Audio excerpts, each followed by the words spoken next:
This may be one of the most important photographs ever taken. A dissection of an unknown humanoid from sometime in the 1920s. It clearly isn't human. I don't call it extraterrestrial for one reason. We don't have the history of that it came out of an interstellar craft. We don't have the genetics on it. And there are a group of doctors who are obviously doing the dissection, and then there are suits, very much look like government officials in the perimeter, watching.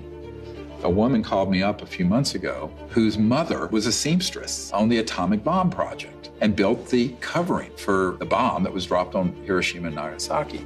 So she was cleared to the A-bomb project. She was then, of course, moved to the only atomic bomb squadron in the world at Walker Field, which is where Roswell is. At that time, she acquired this photo. How do we know? We tested the paper to establish that it was early 50s. And it's a photo of a photograph. And so we do a whole research project on it. We have it analyzed by the top medical archivists in the world, Dr. Burns in Manhattan, who establishes that it is the 1920s. We have the top clothing experts at the Metropolitan Museum of Art determined that those absolutely are from the 20s. So medically, clothing, everything.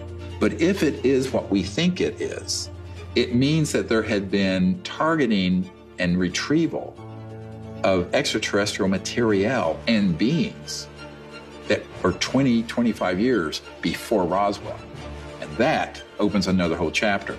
Now, the reason I think that's quite possible, I've had members of my team who've been in the vault and in the classified projects who have seen top secret files going back to the late 1800s and early 1900s dealing with ETs and ET craft and beings. So everyone thinks everything happened at Roswell. No, this goes back longer. Think about that. At least 100 years of UFO secrecy. Do you really think this guy, or this guy,